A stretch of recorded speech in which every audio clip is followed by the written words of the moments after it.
Welcome to the March edition of various SMSF musings, and the topic for this month's discussion is to look at the 30% tax rate proposal for earnings on superannuation balances above $3 million.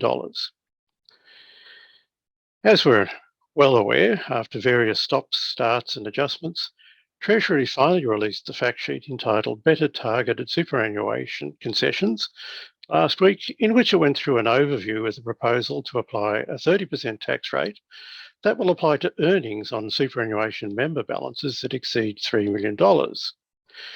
There's a massive amount of confusion about the proposal, as well as the uncertain path to ensuring that high income earning defined benefit beneficiaries suffer the equivalent detriment.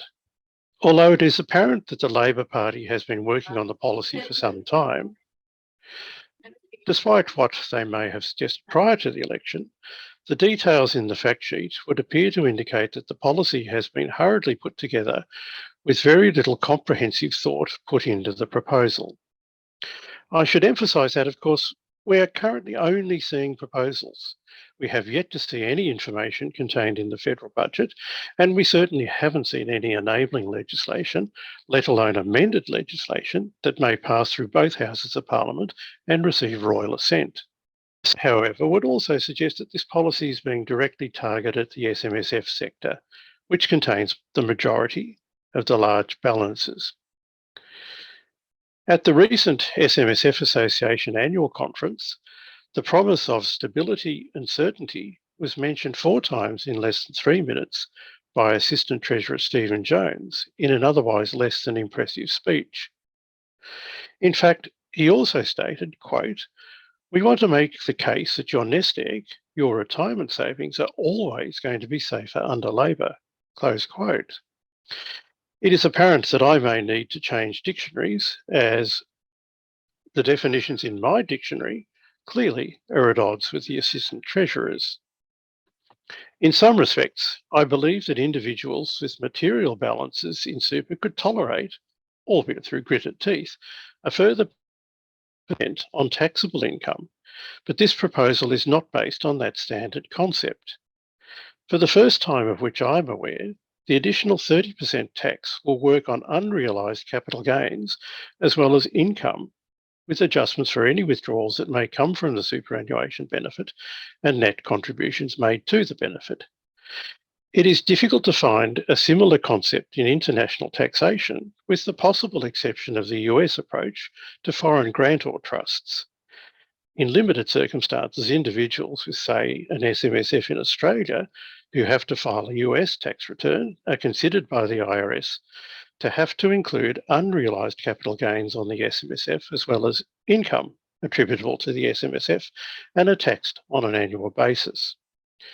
Stretching the analogy a little, we could also apply the application to land tax by state governments, through which tax is basis of improved property values. In the absence of anything but lazy thought bubbles from Treasury, the Boffins have come up with the methodology which measures the change in the total superannuation balance from the previous financial to the current financial year, adjusted by withdrawals and net contributions. Therefore, it's obvious that just some of the fund's earnings will be taxed, and earnings for this purpose has a special definition. And most importantly, it is completely unrelated to the actual taxable income earned by the fund. The additional tax liability is calculated at 15% of the earnings multiplied by the proportion of earnings. If an individual makes an earnings loss in a financial year, this can be carried forward to reduce the tax liability in future years. A simple example of the proposal would be as follows. Let's assume that our unfortunate client Bruce has a balance of $4 million in his superannuation benefit on the prior 30 June, which grows to $4.5 million by the following 30 June. Let's also assume that he makes no contributions or takes any withdrawals. In this scenario, he has calculated earnings of $500,000. The proportion of earnings corresponding to funds above $3 million equals 33%. Therefore, his tax liability of 15% of dollars multiplied by 33%, equating to a sum of $24,750. This is a fairly simple scenario. If, however, Bruce makes a loss over the course of the financial year, Bruce will not get a tax refund, but will be allowed to carry the loss forward and use it to reduce earnings in the future years. But what happens if Bruce withdraws a lot of his super during the financial year after he makes a loss and his total superannuation balance drops below the $3 million threshold? At which point, the proposed measure no longer applies to Bruce. In this case, Bruce may have paid tax on an unrealised capital gain that his fund never actually received, and he can't receive a refund. There's also no indication in the fact sheet as to whether the payment of any tax adjusts the cost base of the underlying unrealised assets.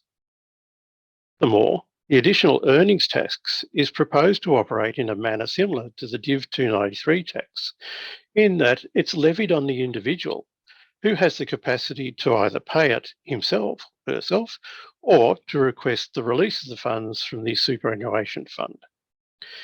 It raises interesting scenarios in which the fund may have a large illiquid property asset which is carefully managed in the accumulation phase, say, to ensure that sufficient cash is available to meet associated costs of the property and operation of the fund. In this example, Bruce might have a liability at $24,750 of excess personal income to fund the payment, or not, and the fund may not have excess cash to release the payment to the ATO. We could look at a range of additional scenarios where contributions or withdrawals are added and which become further complex but are able to be readily measured by the ATO. It also raises the issue of valuations on certain assets such as real property, which are not commonly undertaken on an annual basis, but may be forced to if this policy is ever implemented. Of particular concern to me is the scenario in which the total superannuation balances of each member of a couple have been carefully managed over their lifetimes.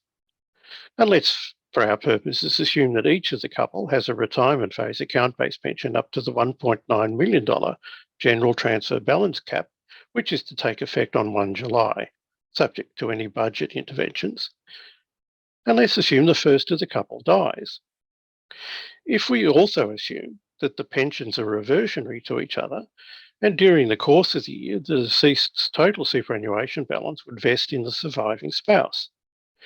In the case of the pension, the reversion of the pension is immediately counted toward the surviving spouse's total superannuation balance, notwithstanding that the transfer balance account adjustment may be only made up to 12 months later. Looking at the Treasury fact sheet, and without any further clarification from Treasury, the additional $1.9 million would be treated as earnings, whereas it would be hoped that it would be treated as a contribution, which would reduce the amount taken into account as earnings under the formula in the fact sheet. Without further clarification from Treasury, this policy appears to be ill thought out, and it is difficult to believe that such a policy could be enacted through legislation without significant pushback from the Senate crossbenchers, for example. The message with respect to unrealised capital gains within superannuation should also send a shudder down the spine of any individual who holds an appreciating asset, particularly those that might have been intended to be held for the long term. Let's see what happens.